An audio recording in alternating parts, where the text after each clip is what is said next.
Hey everyone, Zeddy here again today with a brand new video, and we are continuing our review series on the madness of the Darkmoon Faire. Today we're taking a look at Paladin, and again we're reviewing in both Standard and Wild on a 5-star basis.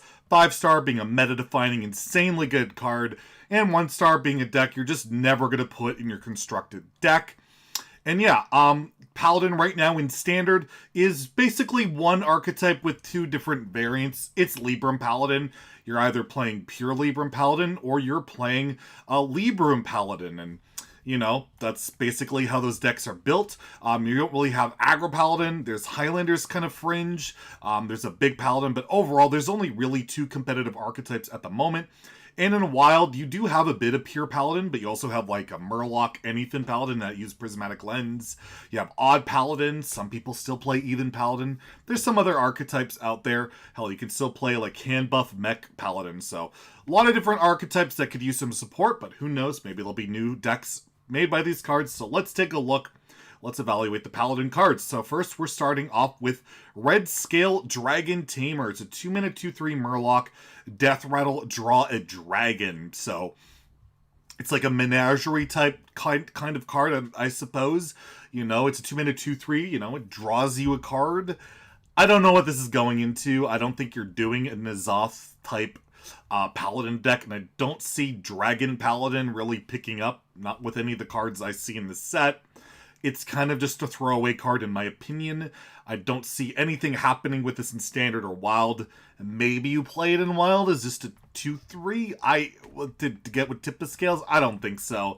It's just kind of whatever to me. I don't think you really care about tutoring out a dragon. I can't see it. Let me know in the comments below if I'm wrong, but yeah, I'm going to give it a 1-star in both Standard and Wild. I just don't know what you're doing with this card other than playing it in Arena for the most part. Next, we have Snack Run. It's a 2-mana spell, and it discovers a spell and restores health equal to your hero, equal to its cost. So we've seen this card way back in the day. I think it's called Onyx Bishop. 6-mana 4/4, same effect.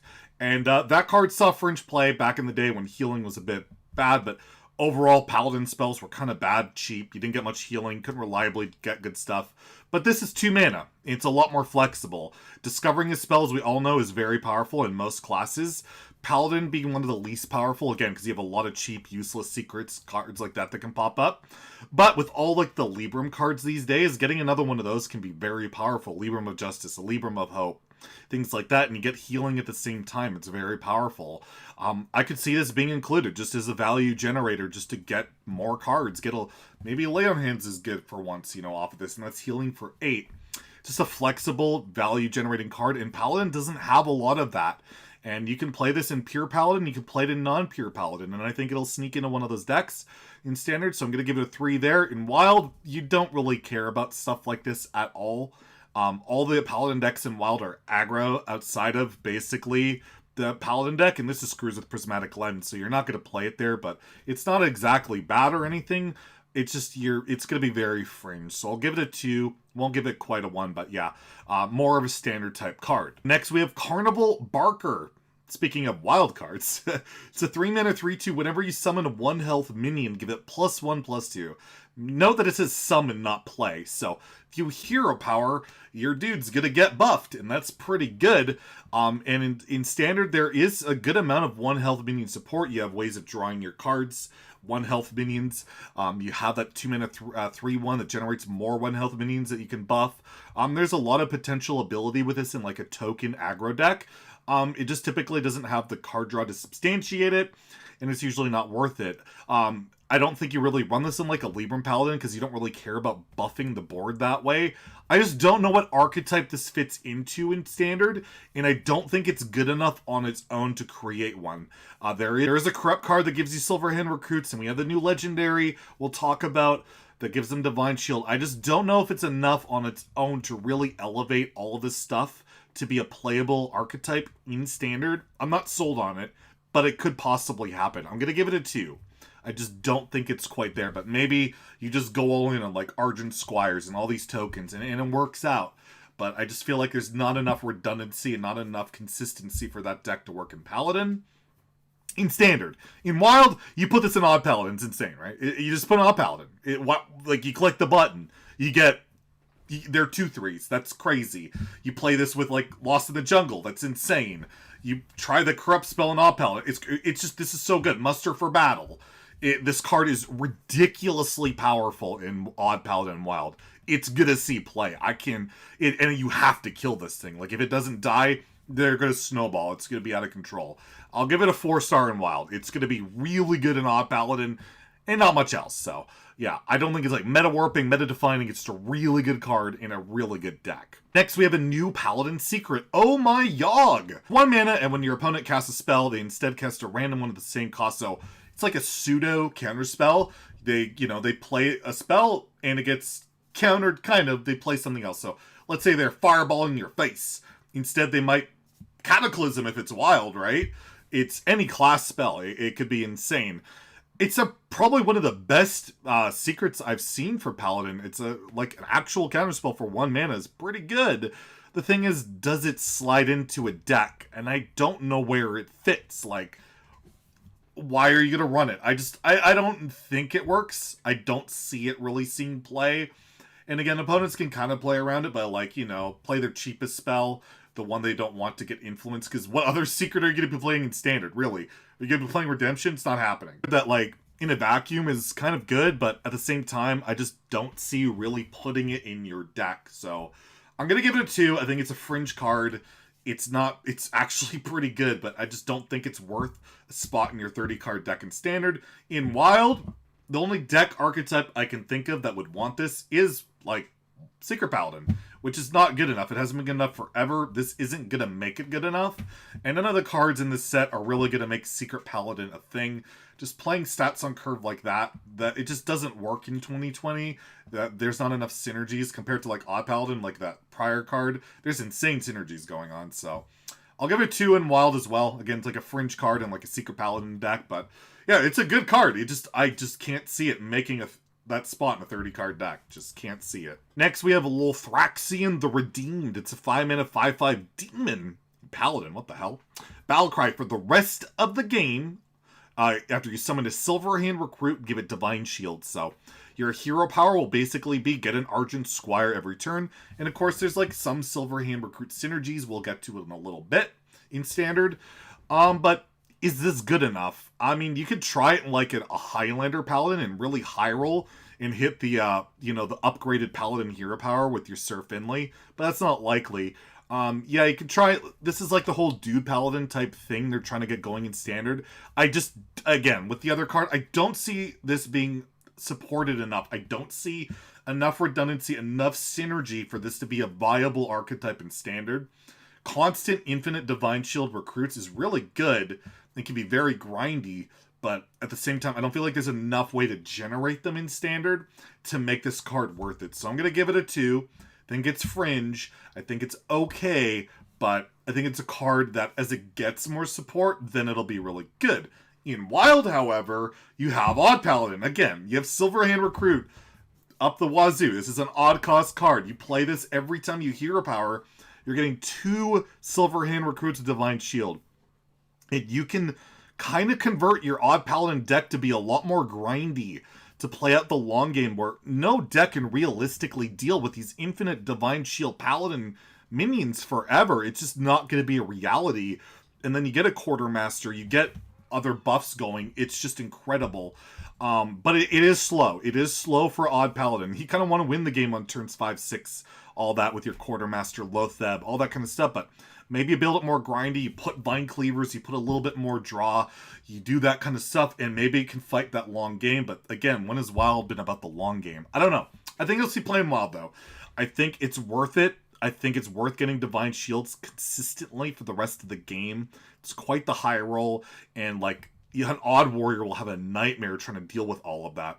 So I'll give it a 3 in Wild. I don't think it's like that insanely strong there, but I think it's a decent option if you want to play a slightly more long game Odd Paladin deck. Next, we have High Exarch Yrel. I don't know. I'm butchering it, I'm sure. But it's an 8-mana 7/5 legendary Battlecry. Your deck has no neutral cards. Gain Rush, Lifesteal, Taunt, Divine Shield. So this is basically Shirvala plus Taunt for 8 mana if your deck is pure. And what's interesting about this is all the other 2 pure Paladin cards are rotating next year. So next year, this will be the only card that benefits from being a pure Paladin card, so that's interesting to note. Is this card good? Oh, it's really good. Shrivala, really strong card. You pay that for 8 mana? Why not? This is Taunt. You have to deal with it. As we all know, Pure Paladin's a really good deck in Standard right now with the Libram build.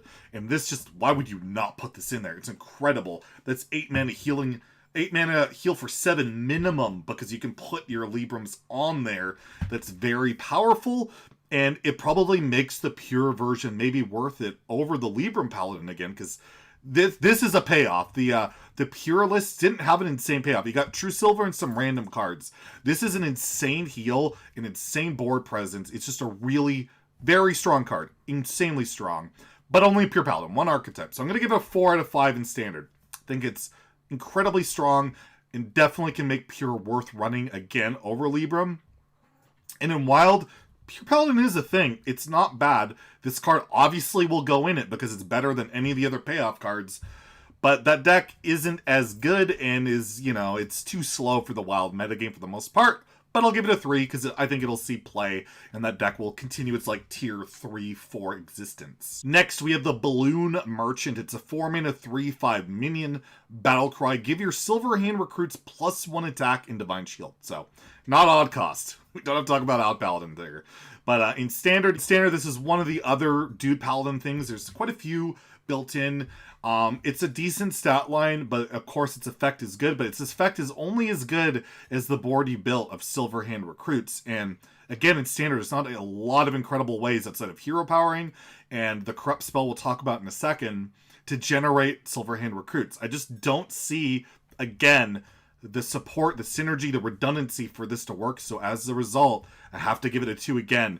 It's a powerful effect. It could be a powerful card. I just don't see enough support for it quite yet. And in Wild, you can play this in Even Paladin, but Even Paladin's been a fringe deck for quite some time.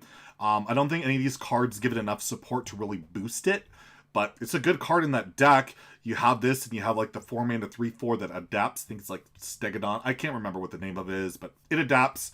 Gives you a little bit more synergy that way, but I don't think it makes the cut there either. So I'm going to give it a 2 in Wild. Again, it's a decent card. It just, neither archetype, I think, is enough to be really ladder relevant. Next, we have Carousel Gryphon. This is a 5-mana 5/5, the mech. Divine Shield, but if it's corrupted, it gains +3/+3 and taunt. So it's a 5-mana 5/5 Divine Shield mech. That's good. 5-mana 5/5 Divine Shield's really good. You look at the stat lines for 5-drops, they're 5/6, and that's where it caps out. So you're getting Divine Shield, which is incredibly powerful, especially in Paladin, where you have all these buffs and all that stuff. And then Corrupted, it's insane. It's an 8/8 with Taunt Divine Shield. That's Libram of Hope stats. That's really powerful. Normally, technically you have to pay 9 mana for it, but you cheat it down, you're pretty happy with it at 5 mana. You don't get the heal, of course, but that's just more stats, and I could see this slotting into a pure Paladin list. It's just a good minion to play. Your opponent's going to struggle to remove it, and if they don't remove it, you have Blessing of Authority, you have the Libram of Wisdom, all that stuff. I think this sees play. It's just, it may look just not that threatening, but as a corrupt minion, it's incredible, and even as a non-corrupt minion, it's good. I'm going to give it a 3. I think it'll see some play, but mostly in a pure Paladin deck, or some kind of mid-range Highlander deck. In Wild, too slow in Odd Paladin, I think. To corrupt it, you're relying on 7-drops, which is not great. That's Vine Cleaver, or you're activating it with Baku. That doesn't feel very good.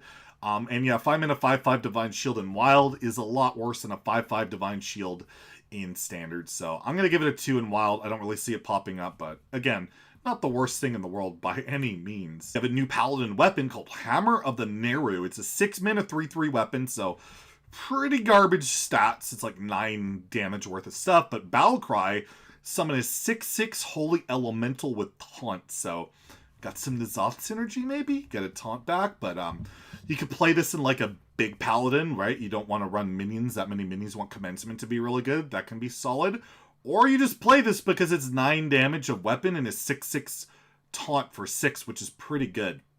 I think you might just run this card, but I don't know in what. Yeah, that big Paladin deck, but I don't think it's good enough. I don't know. This one, it feels strong, but it feels like it just doesn't fit into a deck. On paper, it's a good card. Where does this fit in exactly? It doesn't go into Pure Paladin, it doesn't go in Libram Paladin. You can put it in the big Paladin. I don't think it creates a new archetype, but I don't think you're doing N'Zoth Paladin to get that elemental. I don't think that's a good enough payoff. And yeah, it's just like a really solid card. It's really solid. Just don't see a home for it in standard. So I'm going to give it a 2. And same in wild. Again, it's just a fringe card. I'll give it a 2. It's decent, but I don't think it's going to pop up on ladder. But you never know. This one has some like big synergies. And again, N'Zoth, maybe that archetype pops up. Lastly, we have the Corrupt spell, Day at the Fair. It's 3 mana, summon 3 Silverhand Recruits. Corrupt, you summon 5. This is probably the big payoff card for like a Dude Paladin deck in Standard. Getting 5 Silverhand Recruits and with all your buffs can be really good. They all get Divine Shield, that's very powerful. But then you're playing the long game with this. It's a 3 mana card, but you gotta wait till like turn 6 to really get that activation, which might be too slow. But if you look at like Stand Against Darkness, I believe it was called in Wild, that was a 5 mana spell that did the same thing. So I don't know, it might pop up there. It might be enough to make that Dude Paladin work, but as I've said countless times already this video, I don't think it's enough to elevate it to that level. So I'm going to give it a 2 in Standard. I don't think it's enough. In Wild, though, I think it could be worth it. Like, Lost in the Jungle is 1 mana, get 2 recruits. Muster for Battles, 3 mana, get 3 recruits, plus the weapon, which is a big deal. But this is more recruit synergy redundancy, and you love to have that in your deck. And if it's corrupted, you 5-drop, it's corrupted. Or you played out a Corridor Creeper at 4, it's corrupted. Whatever. It's very powerful. I think it'll see play in Odd Paladin. I'm going to give it a 3 there. Just because even at the 3 mana, get 3 Silverhand Recruits, that's probably good enough, even though you're not getting that weapon like with Muster for Battles. So that's the Paladin review for Standard and Wild. If you enjoyed the video, please like and subscribe. Make sure to tune in for the next review video. Have a great day. Stay salty, my friends.